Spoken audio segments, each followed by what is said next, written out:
Hi guys, so today I'm going to take you through how I created this illustration on Procreate. I'm going to just talk through a few of the brushes that I use. I did get the portrait brushes from Haze Long, which I will leave a link in the description for you because they are very handy. We've got some strand, some hair brushes which are amazing to use on the hair, some airbrushing tools, my eyelash tool which I created myself. On the left hand side are all the different brushes that you can use, so make sure you check all of them out. You can actually create your own brush as well, which I've done a few, but yeah, just give them a try and figure out which is best for you. So yeah, let's get to it. Okay, so the first step is outlining. We're going to outline the lips, the hair, the eyebrows and just the top, so we know exactly what we're going to fill in and where things are. Moving on to the eyes now, we're going to take a thick pen and draw on the eyeliner plus the white eyes and the colour of the eyes itself, add in the pupils, then we're going to take the eyelash brush and create the illusion of the eyelashes. The eyelash brush is thick from one end and it goes straight thin to the other, creating the illusion of the eyelash. What we're going to do is we're going to want to layer it up to create the eyelashes. Let's go on to the eyebrows now, and we're going to take a thin pen and just sort of do the base of the colour of the natural eyebrows. Then going to go in with a darker and a lighter pen. Once we've done that, we're going to move on to the lips and we're going to eye drop the colour of the picture to the left, just so we've got a base, and then we're going to just add some lowlights, some highlights and some shadows.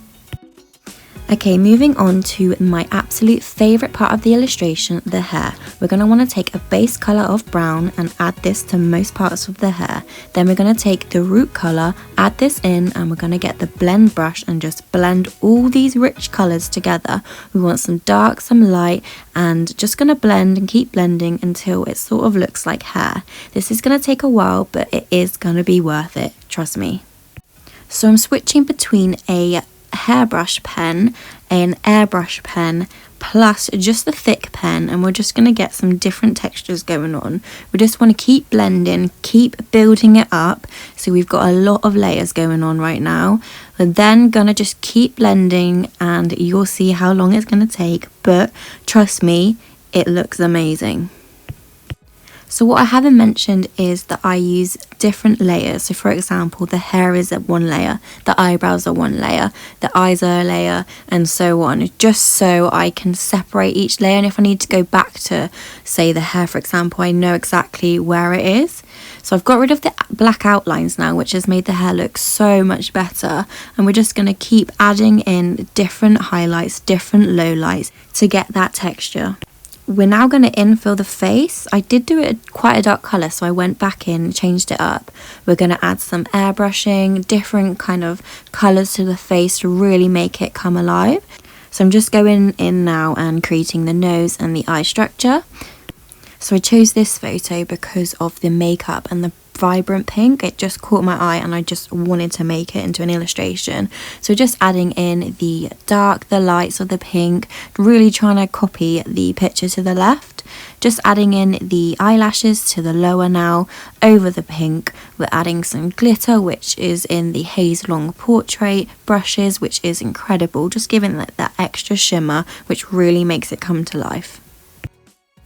Okay, so I'm going in with the highlights to the face now. If you look at the picture to the left, you will see a lot of white on the cheekbones, the nose and the forehead. So we're just trying to copy exactly what we see, where the highlights are and where the lowlights are. So throughout this, you will see that I like to go back to things a lot. So for the hair, I feel like I've missed stuff, so I will go in and add the extra highlight, the extra shadow, just to make it really pop. I do think I spend a lot of time sort of going over stuff, but I do like doing it, so that's probably why I do it. Okay, so I'm going to go in now and do the neck and the chest, just because they do pop in the picture, so I'm going to want to make these stand out a lot. You will notice as well, I'm going to go back to the hair area, just because I feel like I've missed the sort of shimmer and the shine of certain parts of the hair where the light hits it and reflects off of it. This will really make the hair pop, as you can see now, just adding in those extra lights with the airbrush tool, and it is coming along together nicely. What I also like to do with the hair is get a thin brush tool and just sort of create these hair strands just to make the hair look kind of normal. And in any day hair you will have strands that don't follow the exact flow, and they do sort of stick out, and like for example the one on the face, I feel like this adds a lot to it.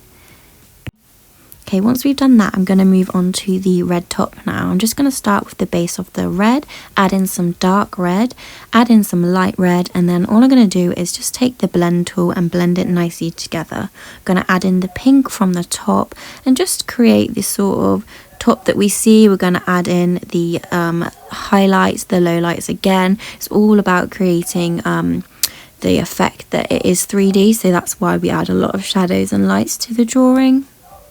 Okay, so I'm just going to keep adding some light and some shadows really to make it pop, and I'm going to add an outline to the outer top as well, just because I feel as on its own it just doesn't look right. So now I'm just going to go in and add the hair to the side of the face to really make it look a lot natural, where the hair meets the face. And then we're just going to draw in the ear, add some hair strands over it to really make it look 3D. Okay, so once I've done that, I take a look at the picture and just analyze it and see if I need to add any more highlight shadows to the face, the hair, or the top, just to really see if I've missed anything, if I need to add certain parts to it. I do like doing this because I do miss a lot of things, and going back in just adds in the depth that I've missed when I was doing the hair originally. So I'm going to add in a black line now to cut off the bottom of the illustration. I'm going to show you how I create the hand as well. So I do take a picture of a normal hand, then I just add in the colours that I see from the left hand picture, the shadows, the lowlights, and everything else. Obviously this person is a makeup artist, so I have got some makeup brushes that I'm going to add to the hand, which she will then be holding. These illustrations are great if you're a business owner, for example in the makeup industry, if you do lashes, etc., and you want to sort of have a different type of logo to everyone else. These are great for standing out. Back to the illustration, I'm just putting it behind the line now, and then we're going to move on to the earring. She doesn't have an earring in the photo, but I thought it would be a really nice touch if I added it in. Once again, I am just going back and seeing if I need to add anything else, getting my airbrush tool, really airbrushing out, creating more shadows, more highlights. This is an ongoing thing that I do, which is quite funny when I look back at this. But yeah, so now we're going to add the background. I'm just taking a spray brush and creating the paint effect, which looks pretty cool. And I'm adding some glitter as well, just to spice it up. Okay, I'm just redoing the line of the top because I really didn't feel that it looked right. Just getting it perfect. So finally, I'm just going to add my logo to the piece, and voila! This is the final piece. I am so happy with it and how it turned out. The makeup really makes it stand out, and it is just one of my favorite pieces of all time. Let me know what you think. Please leave a comment if you like it, and I'll see you soon.